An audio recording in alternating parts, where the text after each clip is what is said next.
Hey everyone, welcome to the Hobby Grotto. Today we're painting Slayers, those crazy folk from Warhammer Fantasy and Age of Sigmar.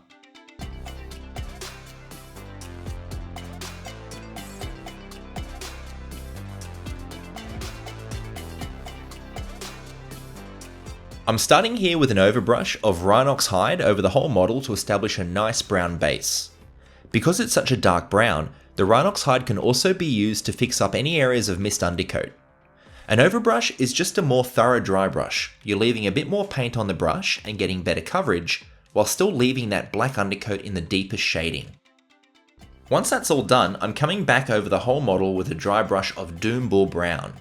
This gives us a nice red-brown base that our other colours can work off. In addition to providing a great base, this brown is also saving us time later because we can leave a lot of little details like belts, straps and pouches in this colour, so that's a bonus. I'm a big fan of starting models with this brown undertone. It's incredibly useful for so many different colour schemes. Next up, we're going to be applying all the metallics, starting with Gehenna's gold. I like to get metallics down before the other colours because they work well in an overbrush style, and this can sometimes be a bit messy.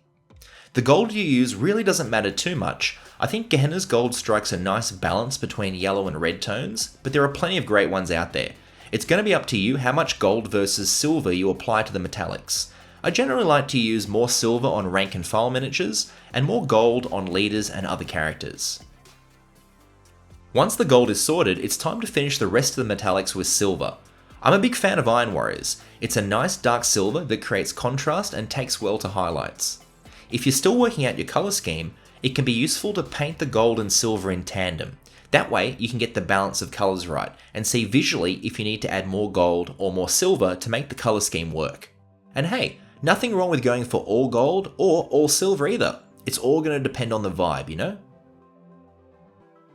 Time for the skin, and dwarves have a more ruddy complexion than manlings, so I like to start with a base coat of Bugman's Glow. And what an appropriate name for a skin tone too. I think only dwarf flesh would be better, but you know what GW are like.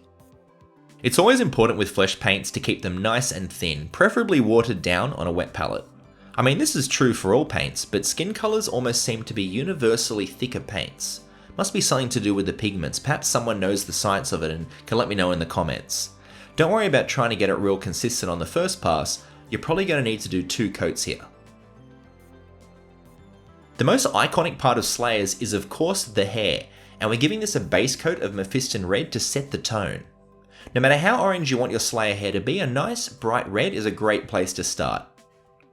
I'm going for solid coverage here, and Mephiston red is such a good paint you're only going to need 1 or 2 coats.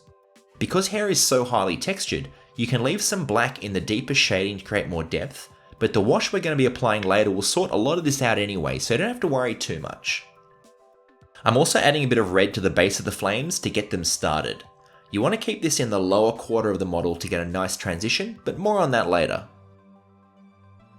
If you're painting a more modern Slayer mini, mainly anything from the Age of Sigmar range, they may have these runic tattoos. I like to paint them in metallic silver to keep my colour palette nice and simple, but you can honestly paint them in whatever colour you wish. Time for the classic Nuln oil wash all over the mini. A brown wash would also work nicely with all the colours on this model. I like the added black lining effect you get from a wash like Nuln oil, but brown and chestnut washes would definitely be appropriate for a colour scheme like this too. Eyes are one of the most fiddly parts of mini painting.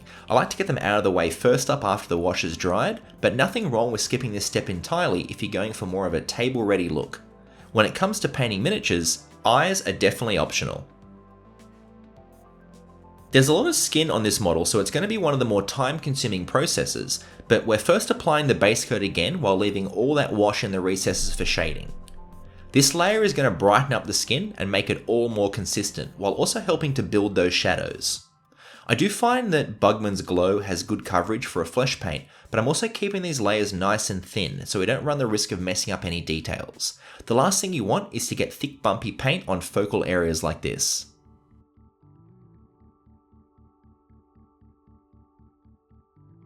After that, I'm adding a highlight to the skin with Cadian Fleshtone. To help blend that transition of colours, I like to mix a bit of Bugman's in with the Cadian Fleshtone, and again keep the whole thing nice and thin like our previous layer. You can actually apply a couple of layers in this colour, and by applying a little less each time, you'll be building a natural highlight.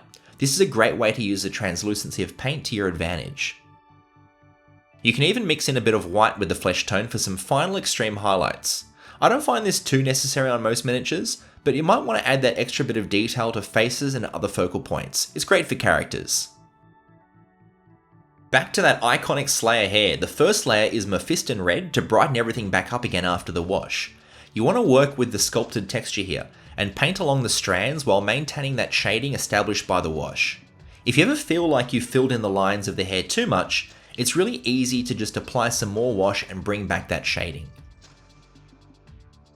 Unlike most models, because there's so much hair and beard on dwarves, this actually becomes a focal point on its own, so like the skin, I like to spend a bit more time on the hair to really make it look solid.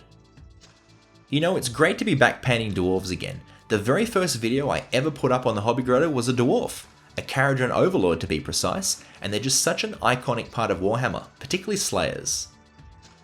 After a few layers of red, I'm adding a highlight of Squig orange, and you want to concentrate this of course towards the tips of the hair to get a nice progression of colour. Depending on how extreme you want this progression of colour to be, you can even mix some yellow in with the orange for some point highlights at the very end. The amount of orange you add over the red can change the overall colour of the hair quite dramatically, so it's always good to test this out on the first model you paint and really nail down the look you're going for.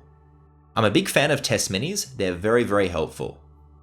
And if you're enjoying the video, don't forget to like and subscribe, it really does help the channel a lot, and if you're already subscribed, love your work.